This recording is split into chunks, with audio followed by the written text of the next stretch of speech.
An email from CEO Marcus Bradford sat in my inbox like a time bomb. Sarah, we need to talk about your sister's position at the company. My office, 9 a.m. tomorrow. I stared at the message until the words blurred. My coffee sat untouched, getting cold.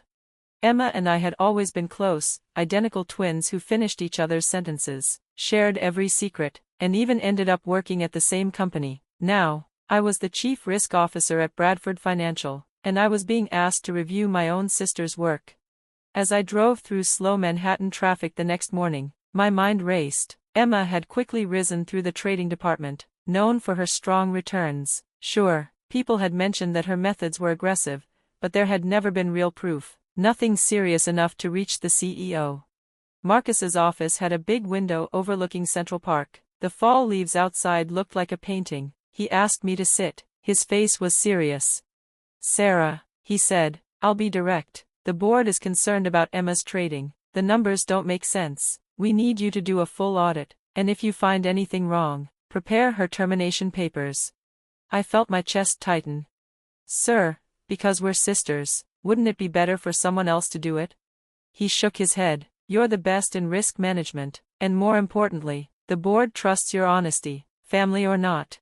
I left his office feeling like I couldn't breathe. In the elevator, I caught a glimpse of myself in the mirror, same dark hair and green eyes as Emma, but today, that felt like a burden. How could I investigate my own twin?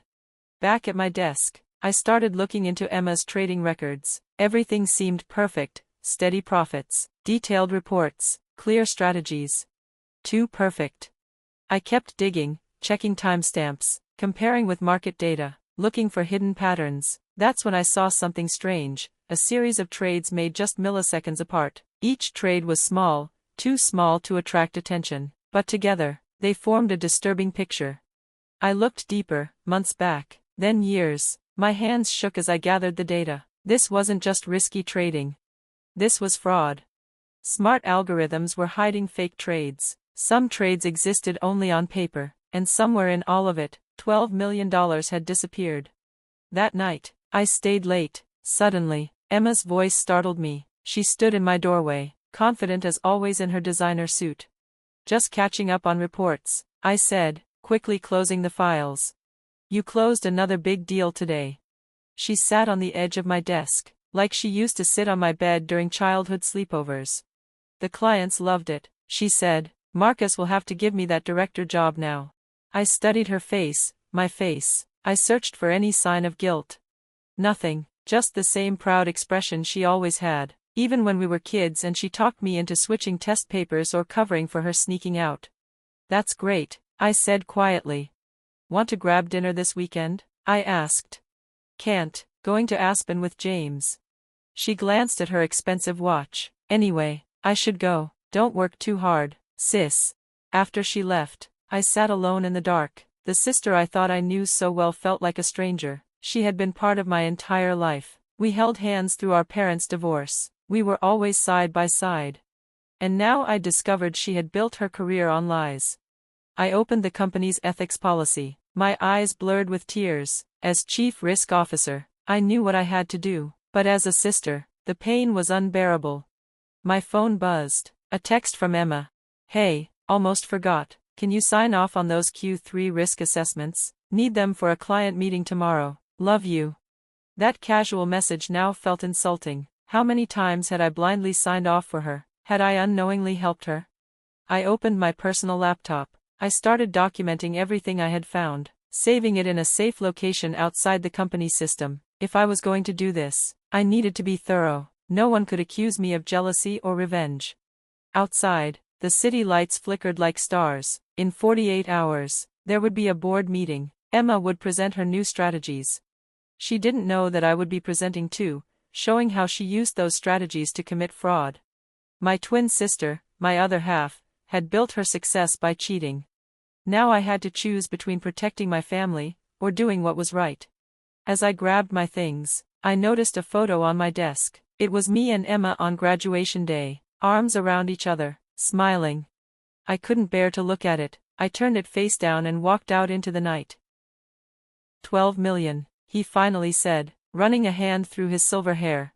Right under our noses. Are you sure? I handed him a USB drive. Everything's on here, including proof that someone used my login without my permission. He took the drive and put it in his pocket. His face didn't show much emotion. The board meets in an hour. Be ready.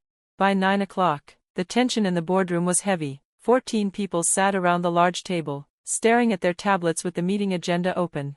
Emma sat near the front, looking calm and confident in a navy Armani suit that probably cost more than my monthly paycheck. When she looked at me, she smiled slightly. My stomach turned. Did she really think I'd stay quiet? That I'd help her hide what she did? Marcus began the meeting. Before we begin, there's been a new update about the trading division's reports. Emma smiled wider and grabbed her documents. Yes, I have the quarterly numbers right here. Not those reports, Marcus said firmly. Sarah, please go ahead. I stood up, my legs more stable than I expected. I clicked my remote, and the big screens in the room lit up with records, transactions, bank transfers, and proof I had gathered from our backup server. Over the last 18 months, I began, someone has been running a fraud scheme in our trading division, using fake trades and altered data. Around $12 million has been stolen using shell companies. Emma's confident face turned confused, then pale. I kept going, showing fake trades, changed times, and a money trail leading to offshore accounts. This is nonsense, Emma said loudly, pushing her chair back and standing up. These trades are real. Sarah's just jealous because I'm doing better than her. Sit down, Miss Sullivan, Marcus said sharply. Your login was used to change company records at 3 a.m. today. Can you explain that? Emma looked at me, her face full of shock and anger. I was asleep at home. Someone must have hacked. We have security footage, I said quietly, and the original records from a backup you didn't know existed. Emma went completely pale. She slowly sat back down, gripping her chair tightly. Marcus continued. Because this is serious, I've already called the SEC and outside auditors. Miss Sullivan, give up your company ID and devices. Security will escort you out. You can't do this, Emma shouted. Sarah, tell them you helped me. Your logins are all over those trades. I looked her in the eye. No, Emma, I didn't help you. You stole my passwords, used my trust, and tried to blame me when you got caught. 2 security guards appeared. Emma looked furious as she stood up. Family comes first. We're supposed to protect each other, she said. I am protecting you, I replied gently. From going any deeper into this mess, from turning into someone who thinks it's okay to lie, steal, and hurt the people who care about her. She laughed bitterly. You think you're better than me, that you're the hero here? Watch your back, sister, this isn't over. The guards led her out. I stayed standing, the evidence still glowing on the screens. Everyone in the room whispered and stared. Marcus cleared his throat. We'll do a full audit of the trading division. Sarah, I want you to lead it, and thank you. I know this wasn't easy. I nodded, unable to speak. The rest of the meeting went by in a blur. Afterward, I walked to my office, legs shaking, and closed the door behind me. On my desk was an old graduation photo. Face down, I picked it up and looked at our matching smiles, thinking of how simple life seemed back then. When had Emma changed, or had she always been this way, and I just didn't see it? My phone buzzed, a text from an unknown number. You chose your job over your twin. Hope you can live with yourself. I blocked the number, but her words stayed in my mind. Did I do the right thing? Morally, yes. Legally, without a doubt. But when it comes to family, it's never simple.